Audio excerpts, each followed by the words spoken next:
Alright, draft physics video. Over 600 of them. Never imagined it would take that many videos to suggest such a simple re-examination. You know, just look, hey, you can sort of make this thing work another way. Another model can work. And just to get that, in some sense, recognized that the door isn't closed.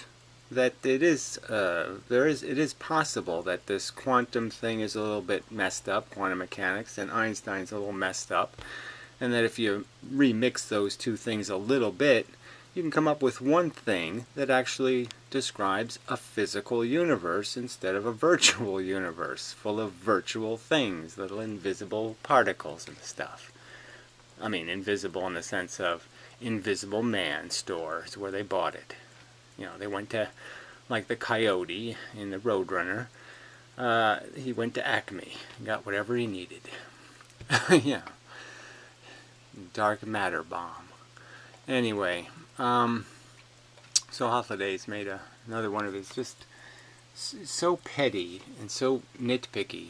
You just say, how can you do this without how can you pick up every piece of petty, nitpicky bullshit that you see and cherish it and fill your pockets full of that shit?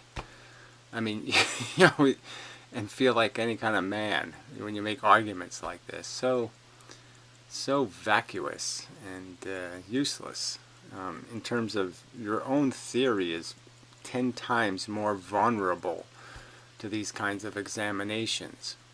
It's like I've actually gone to school, done the homework, and I present a paper, and it's a little sloppy and it's got some spelling errors, but I've handed in my homework. Your physics doesn't even hand in the homework. There's no explanation of how bent space works. What's the mechanism? Oh, fuck that. We don't have to have a mechanism. There's no explanation how dark matter isn't just completely contrived to fix mathematical errors. It's none. Virtual photons doing things. Do you have any explanation for how that works out? No.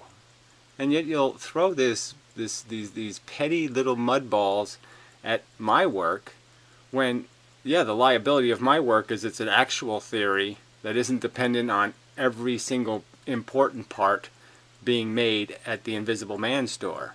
You know, mine are actually visible things that you can look at and say, oh, I hate that color. You show up with no color. So yeah, how can I hate on it? How can I hate your no color? You know, it's just such a cheat. An insane cheat. And yet, draft science is insane. I'm the insane one. Because I expect, what, a fair fight? An argument that has some sort of continuity and consistency?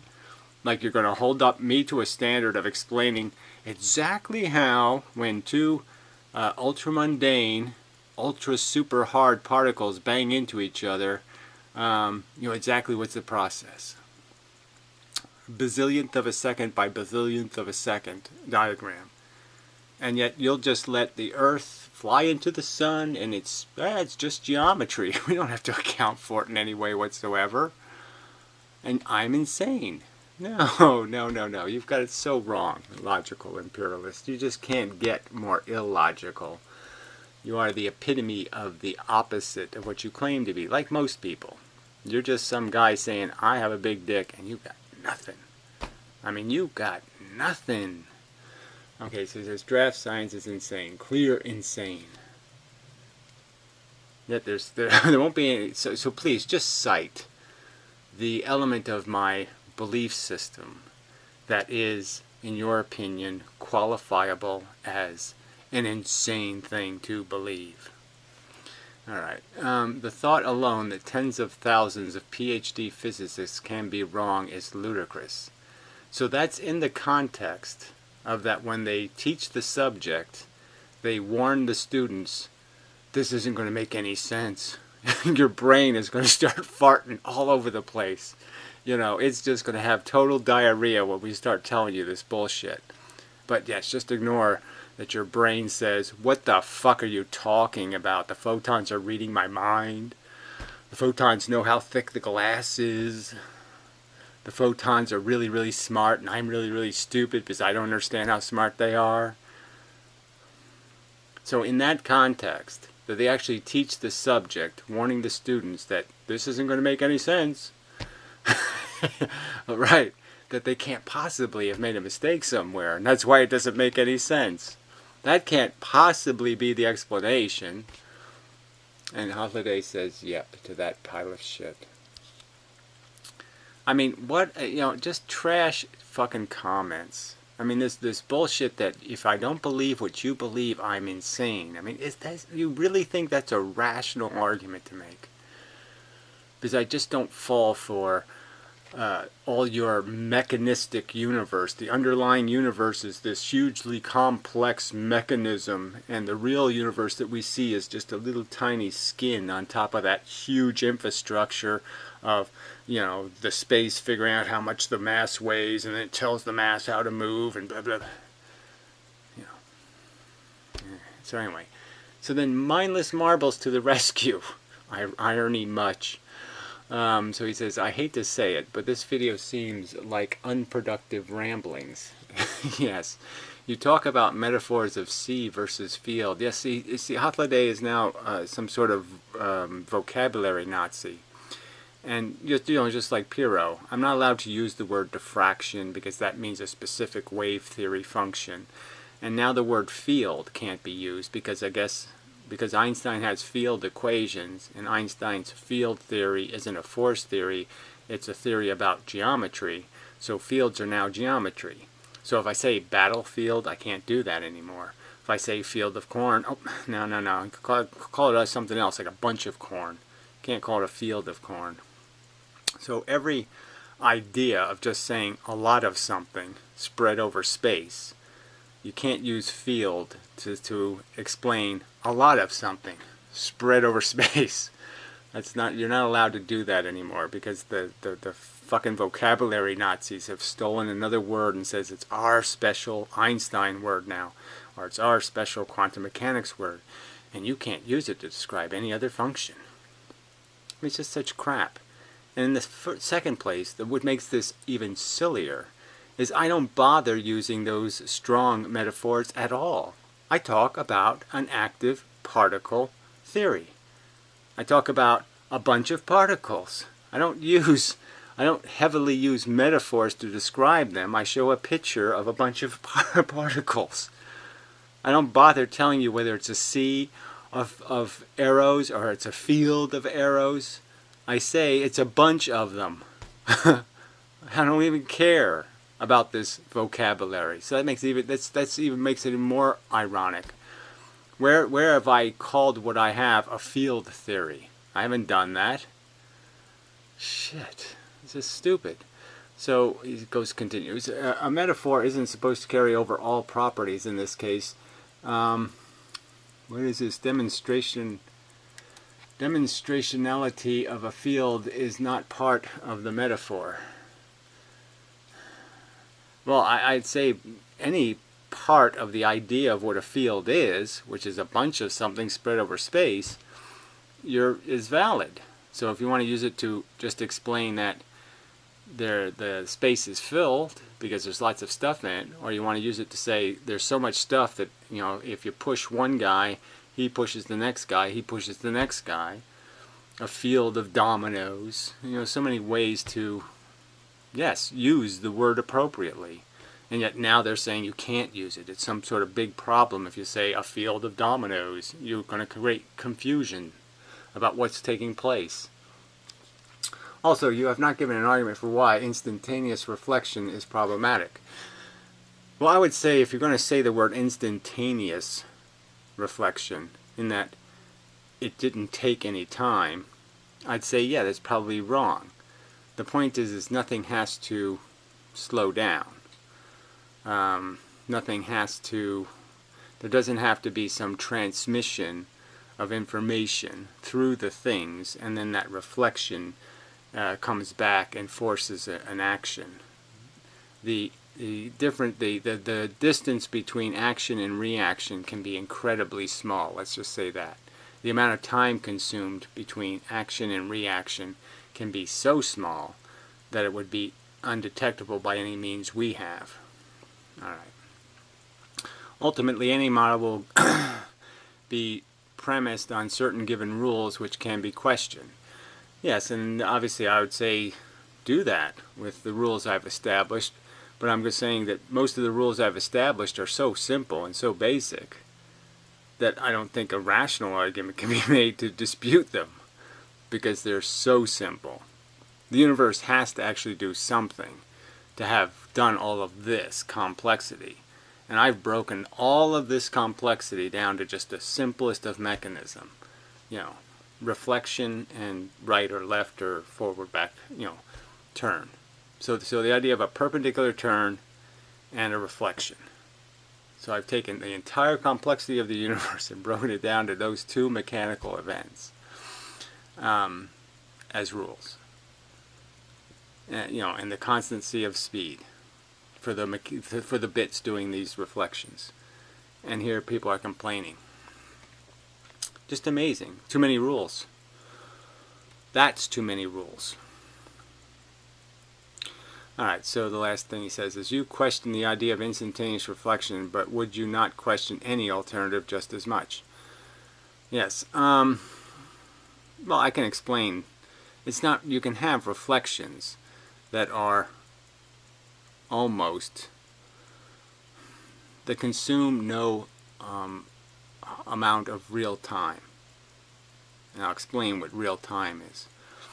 Alright, so Afade says, physicists have long understood the philosophic problems of action at a distance. Well, this isn't action at a distance, so that's a huge different thing, right? We're talking about action not at a distance, but in the same place.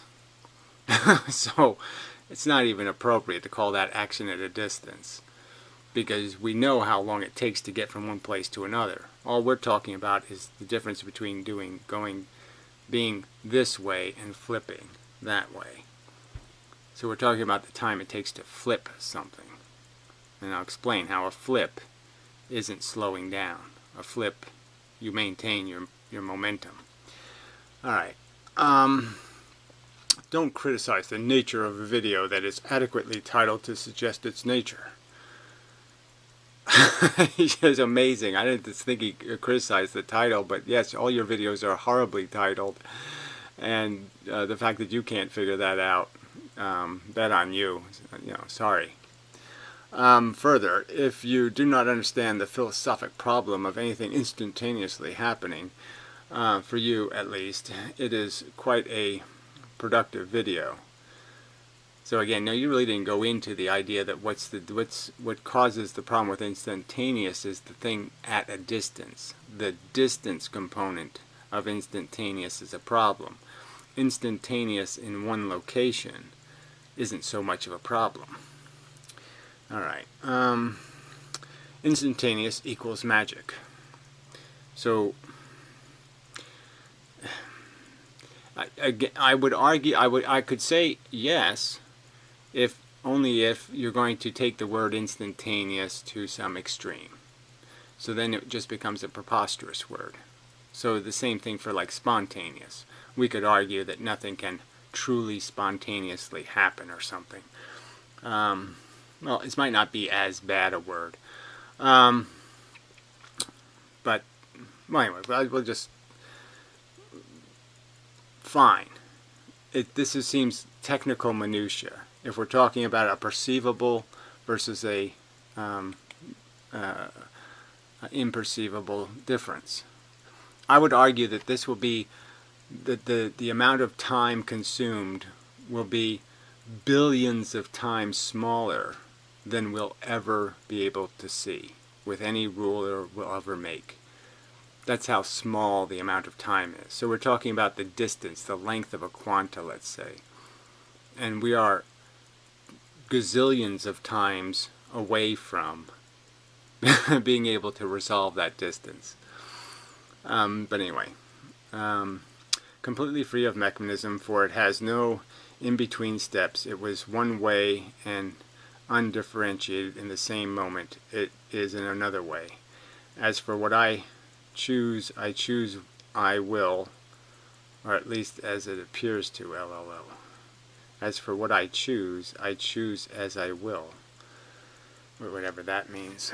You choose as a petty person, a person who's like a dog who's a poo eater.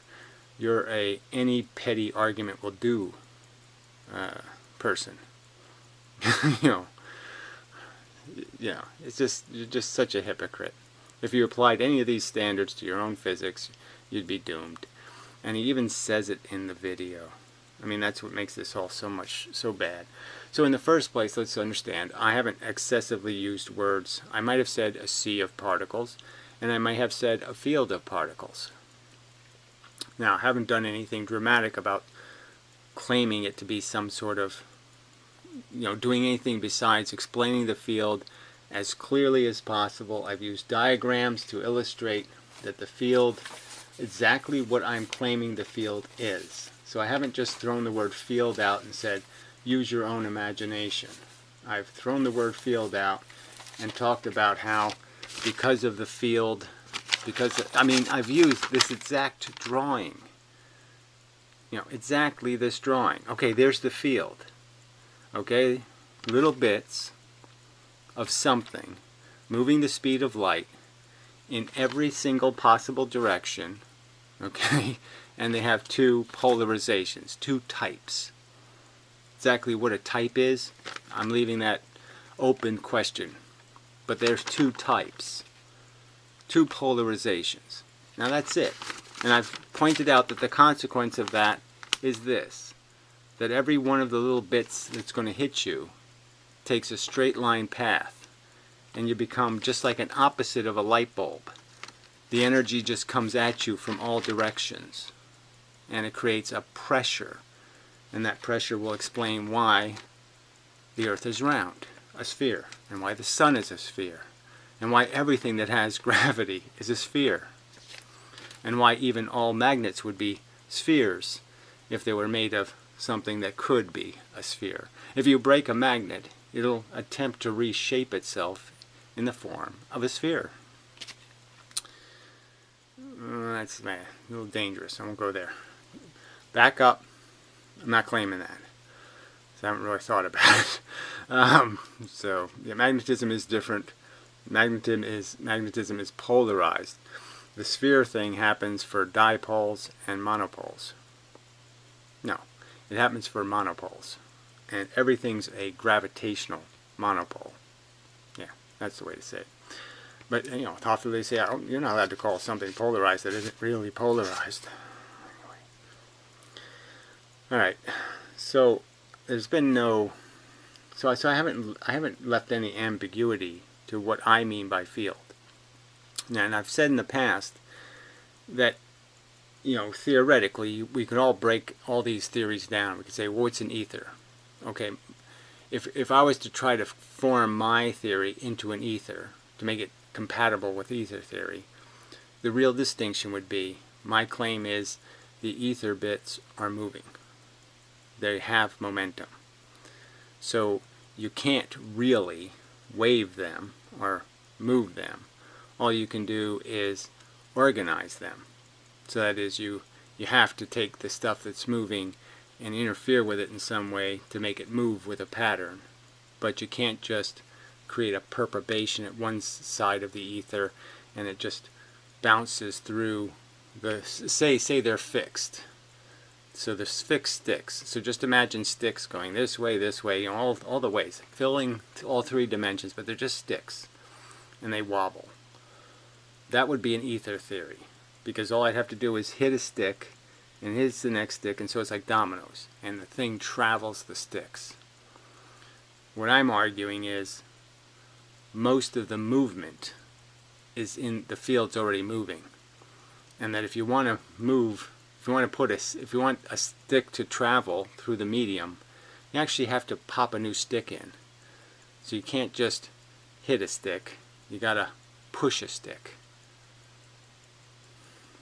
So yes, it's an active medium, and that's why the earth moves, is because the energy is in the sticks that are wobbling, not in the matter. the energy that moves the earth doesn't come from the matter of the earth or the matter of the sun. The energy comes from the sticks between the earth and the sun and outside of the earth and the sun. Alright, well, that's one way to put it. Alright, so let's just get to this instantaneous stuff, because that's all the video was really about. You know, except doing the Nazi thing of saying you're not allowed to use the word field. But anyway. But I just want to clarify that even Einstein's theory can be turned into an idea of points in space. And you just have points that are on or points that are off, and or that have a vector. I mean, so you can turn anything into some kind of virtual model. And the distinctions aren't that huge between model A, B, C, and D. They're important differences, but they're not huge differences. You can use the same domino and just change something simple. You know, your dominoes can only wobble, my dominoes fall all the way down, something like that. Mine automatically pop back up after they fall down, yours don't, something like that.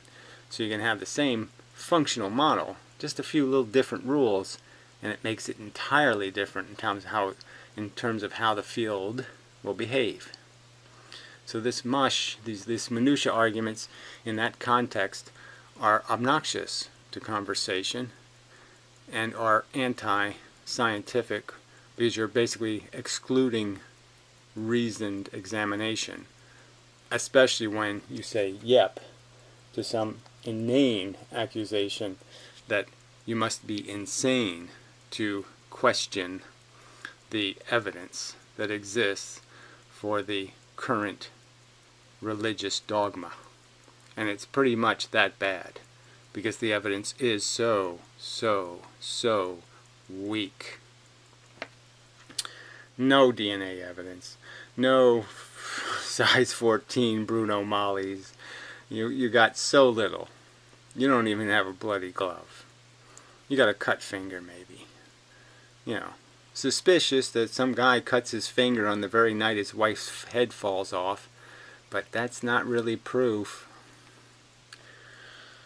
Alright, so this idea of instantaneous. So if we have two things moving towards each other, and I'm going to use, I'll use arrows because this will do the perpendicular thing. And I actually have already done this. I actually already explained this. That you could clearly see that there would be no time consumption in the turn. Right? The two arrows would go,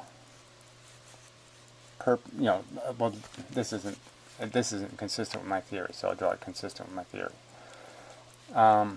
We're talking about two things coming at different dimensional angles. Okay.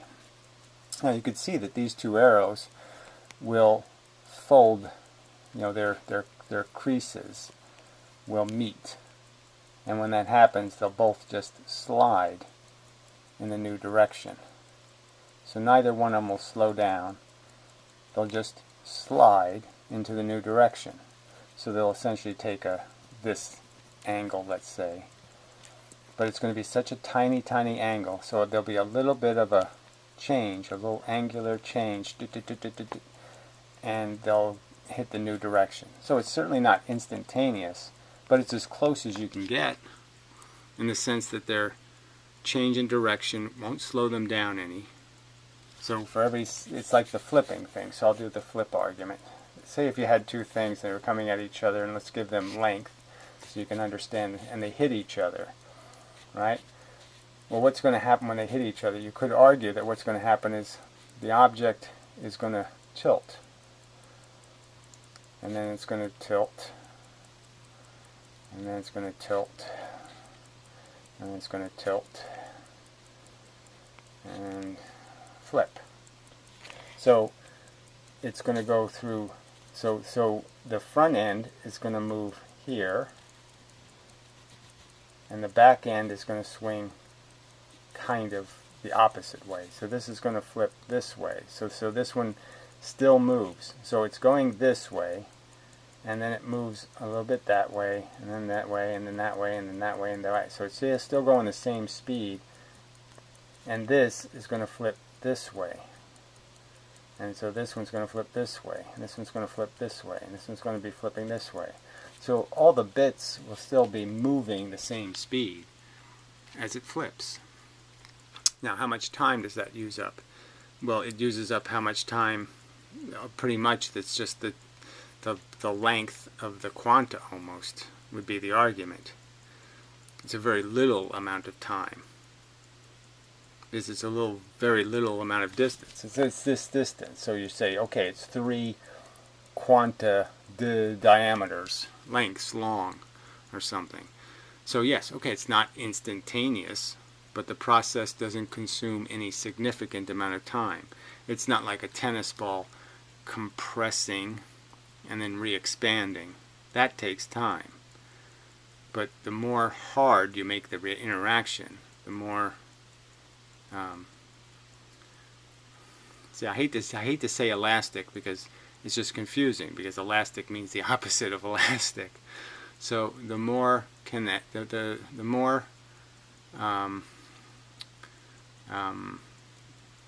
more the interaction takes place only on the surface, it requires the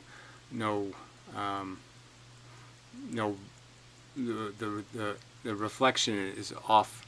There's no depth to the reflection. No opposite and equal reaction thing has to take place in any deep amount of space. So the smaller the space is that the opposite reaction takes place in, the more like instantaneous it's going to be. But yes, it's not purely instantaneous. So if I gave some idea that it's purely instantaneous, okay. But I don't think I've used the word that often, and I don't even think it's an important point. I'm just getting to the point that there's no, you can't detect the reflections by finding a gap in time, because the amount of time consumed will be so small that you can't prove or disprove the theory by some sort of gap in time created by the circumstance. In a sense, time is energy. So in a sense, if it were to create some sort of lag, that lag could be detected in a sense because you're reducing energy, because you're reducing frequency. It would put a limitation on the frequency of a bounce. It would put a limitation on things. If reflections took time, then there's a certain speed of reflection happening. A certain amount of frequency to events would be limited, and so you would have a ceiling on how high the frequency could be because of the amount of time consumed in the process of going back and forth. So the only limitation that's real is the limitation of the distance between which two things are bouncing. That's a firm limitation on how high the frequency can get, is distance that you have to travel.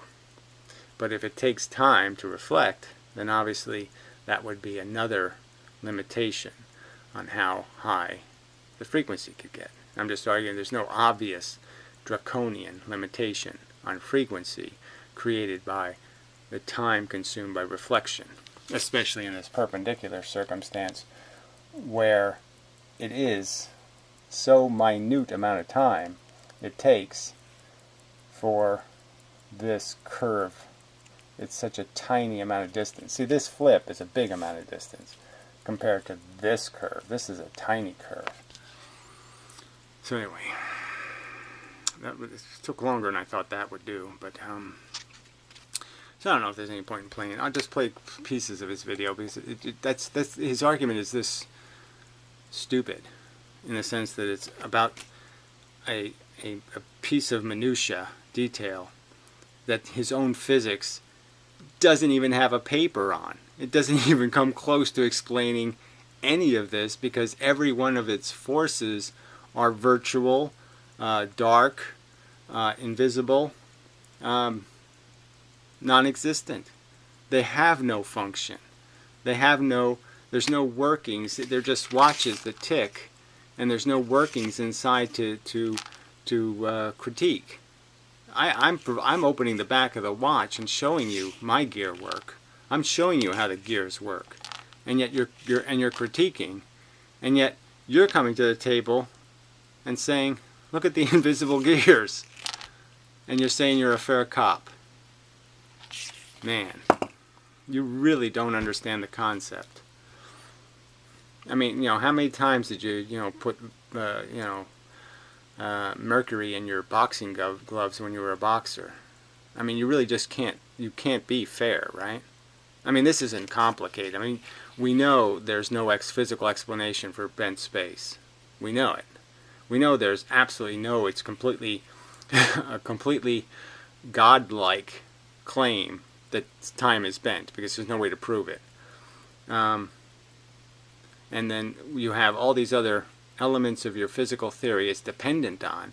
Your virtual photons, both inside the atom and outside the atom, magical interferencing things. Somehow the photons interfere with each other by creating infinite numbers of pilot radar waves. That's what you're showing, and you're critiquing me. Dark matter, dark energy. Come on, man up. All right. Anyway, so what I want to do in another video is I've just been thinking about different. I'll do a category on the message board for possible experiments. So, like the Piro, it's not really his idea; it was my idea too. Doing some laser experiments, trying to measure the movement of the physical universe as light is produced, and the fact that the target is always moving. The emitter is moving, the target's moving, and we should be able to detect all that movement. Should be a method, a means. But I was thinking of a lot of other experiments to do with the interferometer, and the fact that you can use it different ways. I was thinking that there's two ways to detect. It's like using frequency versus using something else. But the idea of having two beams of light, any two beams would do, and just diffract them the same, so they spread at the same rate. You have the same exact rate of spread, and then have them go through longer distances. So if I make the distance longer, I make the diffraction wider, and that's a fact. So even without worrying about phase or any of the other bullshit, all you have to do is diffract by a greater, just make the light travel a longer distance, and the diffraction will be bigger. The spread of the photons will in fact be bigger, and that would in a sense be an interferometer, because you can detect the difference in that spread without having a beam split or doing any of that stuff. So it would be a less sensitive interferometer, but the question is how much of what was done by Michelson-Morley actually falls into that category, rather than what they thought they were doing, which was seeing the phase difference of the actual photons, which they may not have been seeing. So anyway, that's a good question, I think. And some other stuff came to mind, so I'm going to try to do that, put a page together just for possible experiments. And then the other thing was there was possible experiments, and then there was some other questions, just to see if somebody knows the answer. So I was just thinking about the possibility of of calculating the density of the universe. So let's just say the universe is this, just for the sake of argument. And there's a certain distance we see. So let's just go with the distance we see. So we don't know whether we're the center, but we're just the center of how far we can see. So we can see 13.5 or 14.2 billion years or whatever. What's the odds of a photon traveling 14.4 or 2 billion years? What's the odds that it hits something material? That is, hits an electron or a proton or some kind of matter. So not only just the matter that's actually in suns, but you have to count the corona and the heat elements, the gases in the nebula. So if you take all the density of the universe, and you just spread it out, let's see, you can't just spread it out, you account for the fact of how much coverage it has, and that's the really hard part. So isolating the stars and then figuring how much gas, and what the percentage of, what's the likelihood of a photon getting through a gas cloud is a lot more complicated. But I'm just wondering if somebody has a number where there's a probability, like what's, for the average photon, is it 50-50? I mean, what's the odds of the photon getting there? I'd argue that we have some indication that it's not very good, because the stuff really far away, we have to take very long exposures to collect enough photons. So it sort of means that on the path the photons were taking, the photons were a solid stream, one after another, lots and lots of them, traveling the same path over time. So a second worth of photons was a ton of energy. And yet all that energy that was taking the same path, theoretically, pretty close to it anyway, doesn't make it here. So some of it's hitting the gas blobs, are jumping in front of it, and the electrons, things are happening, and a lot of those photons are getting killed. But I'd be curious what percentage of them.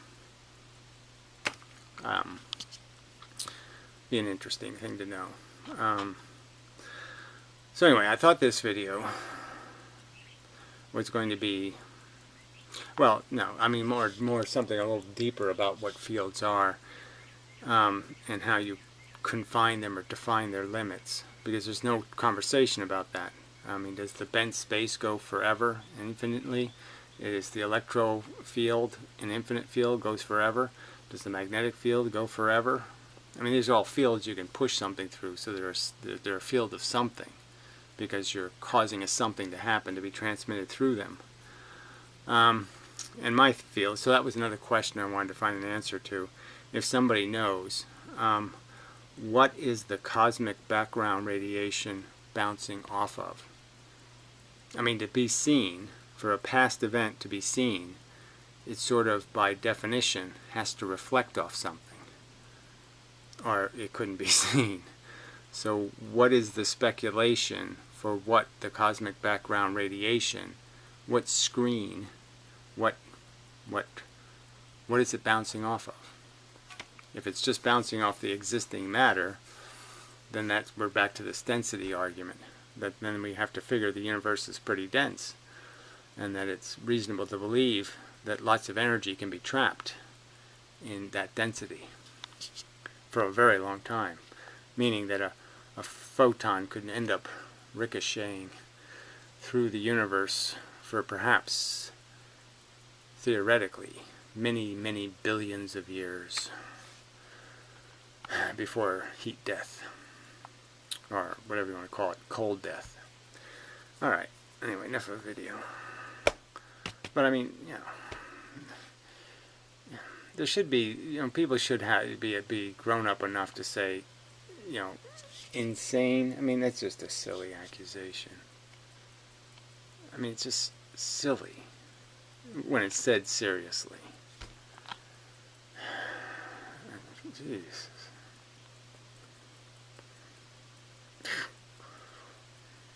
I mean, again, in the face of the evidence, like I said, he's calling other people insane because they doubt dark matter.